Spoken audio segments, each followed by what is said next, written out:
நடிகர் விக்ரம் பிரபு அவர்களுடைய நடிப்புல சிறை அப்படிங்கிற படம் வந்து ரிலீஸ் ஆயிருக்குது. இந்த படத்த பத்தி தான் நம்ம தெரிஞ்சுக்க போறோம். வாங்க வீடியோக்குள்ள போலாம். இந்த படத்தோட டைரக்டர் யாருன்னு சொல்லி கேட்டோம்னா, டானாகரன் படத்தோட டைரக்டர். ஓகேங்களா? இவர் வந்து பார்த்தீங்கன்னா, ரொம்பவே அற்புதமான முறையில, சிறப்பான முறையில திரைக்கதைய நகர்த்தி கொண்டு போயிருக்கிறாரு. விக்ரம் பிரபு அவர்களுடைய வாழ்க்கையில மிகப்பெரிய ஒரு திருப்பு முனையா இந்த படம் அமையும் அப்படிங்கிறதுல எந்த விதமான ஒரு மாற்று கருத்தும் கிடையாது. அதே மாரி 2025ல வெளிவந்த படத்துல இந்த படம் ஒரு மிக மிக முக்கியமான ஒரு படமா இருக்கும் அப்படிங்கிறதுல எந்த விதமான ஒரு ஐயப்பாடும் தேவையில்ல. சிறை அப்படின்னு அந்த பேர பார்த்தோனே நம்ம ஆர்வமா படத்த பார்த்தோம் தான். சிறை அப்படின்னு பேர பார்த்தோன்னா நான் போகும்போது என்ன நெனச்சேன், சரி ஓகே சிறைன்னு படத்தோட பேர் போட்டுருக்காங்க. சிறையில நடக்கக்கூடிய குற்ற சம்பவங்கள காட்டுவாங்களா இருக்கும். அடுத்து சிறையில இருக்கக்கூடிய ஒரு நிர்வாகத்த காட்டுவாங்களா இருக்கும். இவரோட காவலரா இருக்காரு. என்னவா இருக்கும்னு தெரியலையேன்னு சொல்லி ரொம்ப ஒரு ஆர்வமா போய் பார்த்தோம். போய் பார்த்த உடனே உண்மையாலுமே டைரக்டர் நம்மளலாம் கட்டி போட்டுருக்காரு. உண்மையாலுமே படத்த பார்க்க போறோம் அப்படின்னா, படத்துல வந்து இப்படி பக்கத்துல உட்காந்து பார்க்கறதும்பாங்க. நுனியில உட்காந்து பார்க்கறது. பெஞ்சோட நுனியில. நம்மள அப்படியே இப்படி கட்டி இப்படி நம்ம பார்ப்போம். அடுத்து என்ன ஆகும்? அடுத்து என்ன ஆகும்ன்ட்டு அப்படின்னு. அந்த மாரி உண்மையாலுமே நம்மள அப்படியே கட்டி போட்டுருக்காரு டைரக்டர் படத்துல. ஒரு படம் போட்ட உடனே ஒரு 5, 6 நிமிஷத்துலயே என்ன ஆகும்? அந்த படத்தோடைய மொத்த இதுவுமே அங்க ஆரம்பிக்கிற இடத்துல தான் இருக்குது. அந்த படத்த பார்த்தோனே நம்ம ஒரு 5 நிமிஷத்துல நம்ம முடிவு பண்ணிறலாம். இந்த படம் சூப்பரா இருக்கும். இந்த படத்துல என்ன சொல்ல வராங்க? அதாவது ஆடியன்ஸ அடுத்த 2 மணி நேரம் கட்டி போடக்கூடியது அந்த ஒரு 5 நிமிஷம் இருக்கக்கூடிய அந்த ப்ரோமோ தான். அந்த இன்ட்ரோடக்ஷன் தான். அது உண்மையாலுமே திரைக்கதைய ரொம்ப அருமையா கொண்டு போயிருக்கிறாங்க.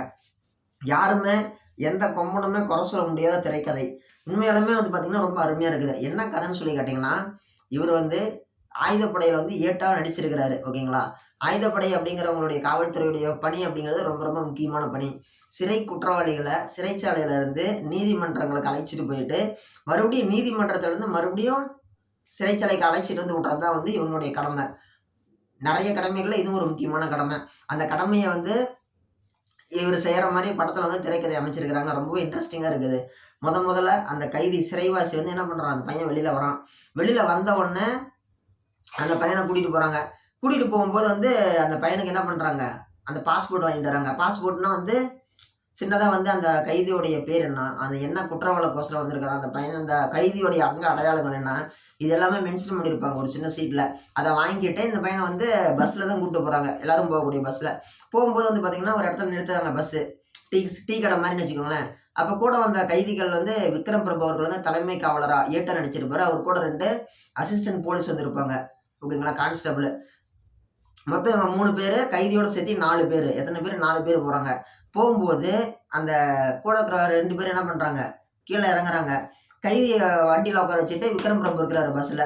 கீழ இறங்குனோனே என்ன ஆகுது, ஒருத்தர் வந்து யூரின் பாஸ் பண்ண போறாரு. டீ கடைக்கிட்ட. ஒரு போலீஸ்காரரு பப்ளிக் பிளேஸ்ல யூரின் பாஸ் பண்ண போறாரு. அங்க இருக்கக்கூடிய பொதுமக்கள் ஒரு ஆள் கேட்கறாரு, "ஏய்யா! நீ என்னத்துக்குய்யா இந்த இடத்துல ஒண்ணு விடுற? பொது இடத்துல யாரையா உன்ன ஒண்ணு கூட சொன்னாங்கன்ட்டு."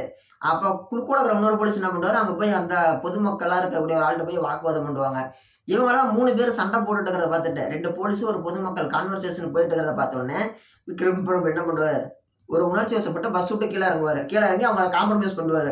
"யோவ்! எதுக்குய்யா சண்டை போடுறான்? இவன் போலீஸ்காரரு. இவன்ட்ட எதுக்கு சண்டை போடுற? நீ எதுக்கு பப்ளிக் பிளேஸ்ல யூரின் போட்டு" ஒரு கான்வர்சேஷன் நடக்கும். அந்த கான்வர்சேஷன் நடந்துட்டு இருக்கும் பொழுது, இவங்க சிறை கைதியோட அவங்க பஸ்ல இருந்தாங்க இல்லையா? அந்த பஸ் கிளம்பி போயிரும். இவங்க இந்தாண்ட கொஞ்சம் தூரம் தள்ளி சண்டை போட்டுட்டு இருப்பாங்க. அந்தாண்ட பஸ் கிளம்பி போயிரும். இவங்களுக்கு உடனே என்ன பண்றதுன்னே தெரியல. ஏது பண்றதுன்னே தெரியல. அப்ப என்ன பண்ணுவாங்க, ஓகே நம்ம வந்து அவ்வளோதானாட்ருக்கு. நம்ம போய் தொலைவலாம்ன்னு சொல்லிட்டு என்ன பண்றாங்க, உடனடியா பஸ்ஸ ஓவர்டேக் பண்ணுன்ட்டு, உடனே பின்னாடி வந்து அடுத்த பஸ் புடிச்சு, அந்த பஸ்ஸ ஓவர்டேக் பண்ணி போய் நிறுத்த சொல்லி உள்ளார போய் பார்த்தா, அந்த கைதி காணோம். இவங்க இங்கேருந்து சிறையில இருந்து கோர்ட்டுக்கு அழைச்சிட்டு போணும்னு கூட்டிட்டு போன அந்த கைதிய காணோம். அந்த பையன காணோம். அக்யூஸ்ட் இல்ல, அக்யூஸ்ட் மிஸ்ஸிங்கு. அந்த அக்யூஸ்ட் இவங்க புடிச்சிட்டு போகும்போது கையில ஒரு ரைஃபிளோட லோட் பண்ண ரைஃபிள்லாம் அவங்க கையிலேயே குடுத்துட்டு வந்திருக்காங்க. இவங்களுடைய திங்ஸு, அதாவது இவங்களுடைய பொருட்களு, அந்த ஒரு துப்பாக்கி இதெல்லாம் அந்த கைதிகிட்டயே வச்சுரு நான் கீழ போயிட்டேன்னு சொல்லிட்டு வந்திருப்பாரு விக்ரம் பிரபு. கைதிய காணோன்ன உடனே இவங்களுக்கு உடனே அல்லு விட்டுருது. இந்த மாரி ஒரு சிறை கைதிய கூட்டிட்டு வராங்க கோர்ட்டுக்கு. ரிட்டர்ன் கோர்ட்லருந்து சிறைச்சாலைக்கு கூட்டு போறாங்கன்னா, அந்த கைதிக்கு என்ன நடந்தாலும் இவங்க தான் பொறுப்பு. அந்த கைதியால மத்தவங்களுக்கு என்ன நடந்தாலும் இதுதான் பொறுப்பு. அந்த கைதிக்கு வந்து ஒரு சின்னதா ஒரு அடிபட்டாலோ, காயம்னாலோ, எது நடந்தாலுமே அந்த சிறை காவலர்கள் நடந்தா வந்து என்ன பண்ணுவாங்க, தண்டனை அப்படிங்கிறது குடுப்பாங்க. என்ன தண்டனை? சஸ்பெண்ட் பண்றது, ரிமாண்ட் பண்றது.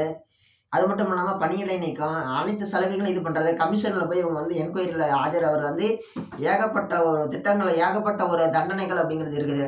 ஸோ இவங்க என்ன பண்றாங்க, ஃபர்ஸ்ட் எடுத்தோனே நம்ம ஒரு போலீஸ் ஸ்டேஷன்ல கம்ப்ளைண்ட் பண்ணிறலாம். நம்ம வந்து அதுதான் வந்து சரியான ஒரு இதுன்னு சொல்லி என்ன பண்றாங்க, பக்கத்துல இருக்கக்கூடிய போலீஸ் ஸ்டேஷனுக்கு விக்ரம் பிரபு ஏட்டு அவர்களும் கூட 2 கான்ஸ்டபிளும் போறாங்க. அங்கே போய் பார்த்தா இவங்க எந்த கைதியை தொலைச்சாங்களோ அவன் ஓடி போகல, இவங்க தான் தொலைச்சாங்க. அந்த கைதி என்ன பண்ணுறாரு, அந்த இடத்துல தான் இருக்கிறாரு, அந்த போலீஸ் ஸ்டேஷனில். உடனே அவங்க என்ன பண்ணுறாங்க, அந்த பையனை பிடிச்சி அடிக்கிறாங்க கூட வந்தவங்க. உடனே அங்கே இருக்கிற ஒரு இன்ஸ்பெக்டர் வந்து கேட்குறாரு, யாரா நீங்கள், என் ஸ்டேஷனில் வந்து என் கஸ்டடியில் இருக்கக்கூடிய ஒரு அக்யூஸ்ட் அடிச்சிருக்கு யாரா நீன்னு கேட்குறாங்க. உடனே அவங்க சொல்கிறாங்க, நானும் போலீஸ் தான், எங்ககிட்ட தான் தப்பிச்சு வந்துட்டாங்கும் போது, அவன் தப்பிச்சு வந்துட்டானா இல்லை நீங்கள் அவனை மிஸ் பண்ணிட்டீங்களா டீ கடையில் சண்டை போட்டு அப்படின்னு சொல்லி ரொம்ப ஒரு நேர்த்தியாக ரொம்ப யதார்த்தமாக எப்படி பேசிக்குவாங்க, ரொம்ப சகஜமாக பேசுறது எப்படி பேசிக்குவாங்க, அந்த மாதிரி ரொம்பவே அருமையாக திரைக்கதை நவுத்தி கொண்டு போயிருக்கிறாங்க. அப்போ வந்து ஒரு பேர் சொல்கிறாங்க, அப்துல்னு சொல்லி அவர் செஞ்சக்கூடிய ஒரு விஷயத்தை பற்றி பேசுகிறாங்க. அது வந்து பார்த்திங்கன்னா தமிழக சினிமா துறையில் பொதுவாகவே வந்து பார்த்திங்கன்னா நல்ல நல்ல நிகழ்வுகளை பதிவு பண்ணுறதுக்கு நிறைய இடத்துல யோசிப்பாங்க. மிகப்பெரிய ஒரு ஸ்டார்லேருந்து புதுசாக வளர்ந்து வரவங்களெல்லாம் யோசிப்பாங்க. அப்போ வந்து ஒரு முக்கியமான ஒரு விஷயத்த செஞ்ச அப்துல் அவர்களை பற்றி வந்து பார்த்திங்கன்னா பதிவு பண்ணியிருப்பாங்க. அவர் வந்து உயிர் தியாகம் பண்ணார், இந்த வந்து ஈழத்தமிழர் பிரச்சனை இந்த மாதிரி நல்ல விஷயம் பண்ணார், அவரை போய் நீங்கள் அவர் பேர் உங்களுக்கு தெரியுமான்னு சொல்லி அது பதிவு பண்ணியிருப்பாங்க. முஸ்லீம்களுக்கு இஸ்லாமியர்களுக்கு ஒரு மிகப்பெரிய ஒரு முக்கியத்துவம் அப்படிங்கிறத படத்தில் கொடுத்துருப்பாங்க. ரொம்பவே சரியான நியாயமான இது பண்ணியிருப்பாங்க. உடனே வந்து நீங்கள் என்னென்ன பொருள் கொண்டு வந்தேன்னு கேட்பாங்க. அப்போ வந்து அவர் சொல்லுவார், நான் இந்த மாதிரி துப்பாக்கி கொண்டு வந்தேன், துப்பாக்கியில் வந்து ஓகே துப்பாக்கியோட பேர் சொல்லு, ஓகே வேறு என்ன குண்டு என்ன குண்டு அப்படின்னு சொல்லி கேட்கும்போது, குண்டு வந்து அதை தான் லோட் பண்ணியிருக்கிறேன் அப்படிம்பாரு கூட வந்த கான்ஸ்டபிள். எதே லோட் பண்ணியா, எதுக்கு நீ லோட் பண்ணி வச்ச அப்படின்னு கேட்பாங்க. அப்போ வந்து அவர் சொல்லுவார், இல்லை கூட வந்த அந்த கைதி வந்து இந்த ஒரு மதத்தை சேர்ந்தவர் அப்படின்னு சொல்லிட்டு. உடனே அவர் கேட்பாரு, ஏன் இப்படி இருக்கிறீங்க, உங்கள் புத்தியெல்லாம் இப்படி போகுது, நாங்கள் இந்த இந்தியாவில் வந்து பார்த்தீங்கன்னா ஒரு இந்திய குடிமகனாக தான் வாழ்ந்துருக்கிறோம், நீங்கள் எங்களை பார்க்கும்பொழுது தப்பான கண்ணோட்டத்திலே பார்க்குறீங்க, மற்றவங்களாம் யாருமே தப்பு பண்ணுறது இல்லையா, இவனை கூட்டிகிட்டு வரும்போது இவன் மதத்தை வச்சு எதுக்கோசரம் இவன் லோட் பண்ணி துப்பாக்கி வச்சிருக்கிறீங்க, இதெல்லாம் ரொம்ப தவறான செயல் அப்படின்னு சொல்லி அதுலேயும் ஒரு சோசியல் மெசேஜ் பண்ணியிருப்பாங்க. நீங்கள் சிறையில் நிறைய குற்றவாளிகள் இருக்கிறாங்க, இவங்களுக்கெல்லாம் வந்து பார்த்திங்கன்னா இவர் இந்த மதத்தை சேர்ந்தவர் அப்படிங்கிறதுனாலேயே பார்க்கும் பொழுது விசாரிக்கும் பொழுது என்ன பண்ணியிருக்கிறாங்க, இவன் இதை பண்ணியிருப்பான், இவன் செஞ்சுருப்பான், அந்த மாதிரியே நீங்கள் பார்க்குறீங்க, ஏன் இந்த மாதிரி பண்ணுறீங்க உங்களுக்கு தெரியல, நாங்கள் இந்திய குடிமகனாக தான் வாழ்ந்துருக்குறோம், நீங்கள் தான் வேற்றுமையில் ஒற்றுமைன்னு சொல்லிட்டு பிரித்து பார்க்குறீங்கன்னு சொல்லி அந்த ஒரு கருத்து பதிவு பண்ணியிருப்பாங்க படத்தில். அது வந்து படத்துக்கு ஒரு முக்கியமான ஒரு விஷயமா நம்ம பார்க்குறோம். ஓகேங்களா, இது மட்டும் கிடையாது, இன்னும் நிறைய இன்ட்ரெஸ்டிங்கான விஷயம் பண்ணியிருக்கிறாங்க. அப்போ அந்த கைதி சொல்லணும், நான் வந்து இந்த மாதிரி வந்துட்டேன், நானே வந்துட்டேம்மா. அப்போ வந்து இவர் விக்ரம் பிரபு கேட்பாரு, நீ தப்பிச்சு போகிறதுக்கு எல்லா வாய்ப்பும் கிடைச்சும் ஏன் தப்பிச்சு போகாமல் விட்டுட்டா, என்ன காரணம் அப்படின்னு சொல்லி கேட்கும்போது, அப்போ தான் வந்து பார்த்திங்கன்னா அந்த கைதி தன்னுடைய காதல் கதையை சொல்லுவான். இந்த மாதிரி நடந்துச்சு, நான் இதனால தான் இந்த குற்ற சம்பவம் செஞ்சேன், இதுக்கப்புறமேட்டு வந்து பார்த்திங்கன்னா இந்த மாதிரி விஷயங்கள் நடந்துச்சு அப்படின்னு சொல்லி சொல்லுவார். இது எல்லாமே வந்து பார்த்திங்கன்னா ரொம்ப இன்ட்ரெஸ்டிங்காக இருக்கும். இது வந்து பார்த்திங்கன்னா யாருமே குறை சொல்ல முடியாத ஒரு படம், எல்லாரையுமே கட்டி போடக்கூடிய ஒரு படம், எல்லாருமே மெய் மறந்து பார்க்கக்கூடிய ஒரு படம், எல்லாருமே எப்படி பார்ப்பாங்க, அப்படியே மெய் மறந்துடுவாங்க. அந்த அளவுக்கு ஒரு அருமையான படம் தான் வந்து பார்த்திங்கன்னா இந்த படம் சிறை. ஓகேங்களா, நம்ம சிறையில் அப்படியே நம்மளை கட்டி போட்டாங்க அந்த படத்தில். உண்மையாலுமே உணர்வுபூர்வமாக எடுத்துருக்குறாங்க. சரிங்களா, அந்த திரைக்கதை அப்படிங்கிறது என்னன்னு சொல்கிறேன் கேளுங்க. அந்த ஃப்ளாஷ்பேக் தான் வந்து பார்த்திங்கன்னா ரொம்பவே ஒரு அருமையாக இருக்கும். அந்த சிறைங்கிற படத்தில் இருக்கக்கூடிய அந்த ஃப்ளாஷ்பேக் என்னன்னு சொல்லி கேட்டோம்னா, ஃப்ளாஷ்பேக்கில் இப்போ கைதியாக இருக்கிற பையன் வந்து அந்த ஊரில் வந்து சின்ன பையனாக இருக்கும். 5 வருஷத்துக்கு முன்னாடி நடந்த கதைன்னு சொல்லி சொல்கிறாங்க. திரைக்கதையை 1995 நடந்த மாதிரி தான் எடுத்துருக்காங்க.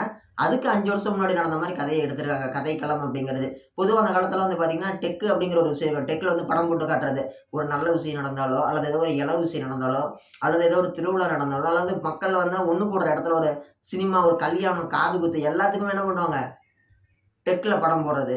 அப்புறமேட்டு ப்ரொஜெக்டர் ஆனிச்சு, அப்புறமேட்டு டிவிடி வந்துச்சு, அப்புறமேட்டு பென்ட்ரைவ் வந்துச்சு, அப்புறமேட்டு ஃபோனில் நெட்டில் வந்துச்சு, இப்போ அமேசானு, ஃப்ளிப்கார்ட்டு, சரி அது வந்து விற்பனையாகுமா, இப்போ வந்து அதான் அமேசான்றது அதானே, அமேசான் ப்ரைம் வீடியோ அந்த மாதிரிலாம் வந்துருச்சு. ஃப்ளிப்கார்ட்டு தான் தப்பாக சொல்லிட்டேன். இந்த மாதிரி விஷயங்கள்லாம் வந்துருச்சு.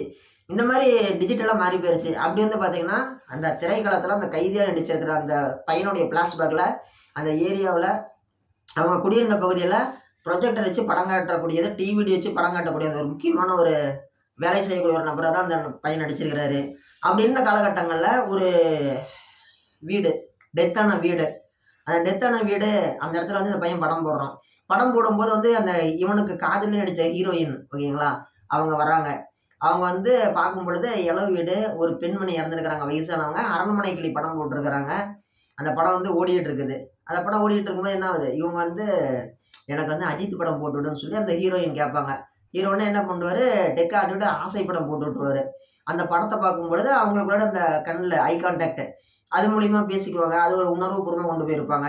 இந்த மாதிரி நிறைய விஷயங்களை வந்து படத்தில் காதல் அப்படின்னு கொண்டு போயிருக்கிறாங்க. இந்த படத்தில் இன்னொரு விஷயம் பதிவு பண்ணது என்னன்னா, அவங்க அந்த பொண்ணுடைய ஹீரோயினுடைய அக்கா வந்து ஒருத்தர் கல்யாணம் பண்ணியிருப்பாரு. அவங்களுக்கு வந்து குழந்தை இல்லாமல் இருந்திருக்கும். அதுக்கப்புறமேட்டு என்ன பண்ணுவாங்க, அவங்களுக்குள்ள சண்டை வரும். சண்டை வந்துட்டு இருக்கும் பொழுது தங்கச்சியை பார்த்து இது பண்ணியிருப்பாங்க. ஸோ இந்த இடத்துல சண்டை நடந்துட்டு இருக்கும்போது அந்த சிறை கைதியா அந்த பையன் என்ன பண்ணுவார், அவரு போய் பார்ப்பாரு. இப்போ இந்த இடத்துல ஒரு கான்வர்சேஷன் நடக்கும். அப்போ அந்த இடத்துல ஒரு கொலை அப்படிங்கிற மாதிரி நடந்த மாதிரி காமிச்சிருப்பாங்க. அப்புறமேட்டு என்ன ஆகும், இந்த பையனை பிடிச்சி ஜெயிலில் போட்டிருப்பாங்க. இவன் தான் கொலை குற்றவாளி அப்படிங்கிற மாதிரி. இப்போ இந்த மாதிரி நடந்த உடனே என்ன ஆகும், 5 வருஷமா வெறும் வாய்தா மட்டுமே கொடுத்து இந்த பையனுடைய வழக்கையே விசாரிக்காமல் இருக்கிறாங்க. ஸோ நான் இந்த இடத்துல இருந்து தப்பிச்சு போயிட்டேன் அப்படின்னா, நான் தப்பிச்சு போகிறது என்னால் முடியும். ஈஸியாக நான் தப்பிச்சு போயிடுவேன். இப்போ இல்லை, உங்கள் கூட வரும்போது இல்லை. இதுக்கு முன்னாடியே எனக்கு நிறைய வாய்ப்புகள்லாம் கிடைச்சிச்சு. ஆனால் நான் தப்பிச்சு போகல. என்னோட தண்டனை காலமே வந்து பார்த்தீங்கன்னா, ரொம்ப கம்மியாக தான் கிடைக்கும். நான் தண்டனை காலத்தில் முடிச்சுட்டு மறுபடியும் நான் போய் என் காதலியோட வாழ விருப்பப்படுறேன். ஒவ்வொரு வாய்தாவுக்குமே நான் வரும்பொழுது என்னோட காதலி என்னை வந்து பார்த்துட்டு போவாங்க அப்படின்னு சொல்லி அவர் ஒரு கருத்தை பதிவு பண்ணியிருப்பாரு. அவர் ஒரு கருத்தை பதிவு பண்ணவாட்டி அந்த காதலியும் அந்த கோர்ட்டுக்கு வந்திருப்பாங்க. விக்ரம் பிரபு சொல்லுவார், இந்த மாதிரி நீங்கள் போய் ஜட்ஜி ஐயாட்ட சொல்லுங்கள், இந்த மாதிரி நடந்துச்சுன்னு சொல்லுங்கள். அவரே உங்களுக்கு ஒரு நல்ல விஷயத்த கொடுப்பாரு, ஒரு மாற்றத்தை கொடுப்பாருன்னு சொல்லிட்டு அவங்க போய் பேசுகிறாங்க. ஐயா இந்த மாதிரி நடந்துச்சுங்கய்யா, இந்த மாதிரி நான் திருந்தி வாழ ஆசைப்பட்றேன், இந்த மாதிரி தப்பு நடந்துருச்சு, நான் எதுவும் பேச விரும்பல, இந்த மாதிரி எனக்கு ஒரு மாற்றத்தை கொடுங்க, எனக்கோசரம் ஒரு பொண்ணு காத்திருக்கு, நாங்களாம் வந்து அண்ணாதீங்க, நீங்கள் தான் ஒரு இது பண்ணி கொடுக்கணுன்ட்டு. உடனே அந்த ஜட்ஜி சொல்லுவார், தப்பு தான் ஐயா, நான் செஞ்ச தப்பு தான். 5 வருஷமா உங்க வழக்க வாய்தா மட்டுமே குடுத்துட்டு இருந்தது அப்படிங்கிறது எனக்கு அதுல பங்கு இருக்கு. நான் வந்து உங்களுக்கு வந்து அடுத்த ஹியரிங்ல நான் உனக்கு வந்து வழக்க விசாரிக்கிறேன். ஒருவேளை அது உனக்கு விடுதலையா கூட இருக்கலாம். ஏன்னா இந்த நீ செஞ்ச உன் மேல சாற்றப்பட்ட குற்றத்துக்கு உண்டான தண்டனையும் 5 வருஷம் தான் இருக்கும். தண்டனை காலமே 5 வருஷத்துக்குள்ளாடி தான் குடுப்பாங்க. ஆனா உனக்கு வாய்தாவே 5 வருஷமா இருக்குது. ஜாமீனே கிடைக்கல அப்படிங்கும் பொழுது, ஒருவேளை நான் உன்ன அடுத்த டைம் சந்திக்கிறது உன்னோட விடுதலையா கூட இருக்கலாம். அப்படின்னு சொல்லி அனுப்பிவிடுவாரு. அவங்க உடனே நன்றி சொல்லிட்டு போவாங்க. போனோனே என்ன ஆகும், அந்த கைதி ஊருக்குள்ளோடைய சிறைச்சாலையில இருக்கக்கூடிய அனைத்து சிறை கைதிகள்ட்டயுமே சொல்லுவாரு. இந்த மாரி ஜட்ஜ் ஐயா பேசிட்டாரு. எனக்கு விடுதலை கிடைக்க போகுது. நான் வந்து நல்லா வாழப் போறேன் அப்படின்னு சொல்லிட்டு எல்லாமே சொல்லிட்டு இருப்பாரு. சொல்லி முடிச்சுட்டு அடுத்த ஹியரிங் வருவாங்க. விக்ரம் பிரபு அவர்கள் வந்து அந்த கைதி கூப்பிட்டு வருவாரு. கூப்பிட்டு வந்து பார்த்தா, படத்துல ஒரு முக்கியமான ஒரு ட்விஸ்ட் அப்படிங்கிறத வச்சிருக்கிறாங்க. போன வாய்தாவுல பேசின ஜட்ஜ் அங்க இருக்க மாட்டாரு. வேற ஜட்ஜ் வந்திருப்பாரு. போன வாய்தால கூட பார்க்க வந்திருந்த காதலி பொண்ணு இப்ப வந்திருக்க மாட்டாங்க. நம்ம அப்படியே இப்படி பார்ப்போம். பக்கத்துல நுனியில போய் உட்காந்து பார்ப்போம் அப்படின்னு சொல்லுவாங்க இல்லையா? அந்த மாதிரி நம்ம போய் பார்க்க வச்சிருக்காங்க. படத்துல அப்படியே அப்படி கட்டி போட்டுருக்காங்க. இதுக்கு மேல நடந்த சீனு நீங்க நேர்ல போய் படத்த தியேட்டர்ல பாருங்க. உண்மையிலே அருமையா எடுத்திருக்கிறாங்க. குடும்பத்தோட போய் பார்க்கலாம். ரொம்ப அருமையா இருக்குது கதைக்களம். நீங்க ரொம்பவே விரும்பி பார்ப்பீங்க. சரிங்களா? இதுக்கு மேல நான் படத்தோட கதைய சொல்ல மாட்டேன். ரொம்ப ஒரு உணர்வுபூர்வமா இருக்குது. நான் இத கடைசியா அந்த ட்விஸ்ட் சொன்னேன் இல்லைங்களா? அத நீங்க படத்துல நேர்ல போய் பார்த்தீங்கனாலே உங்களுக்கு தெரியும்.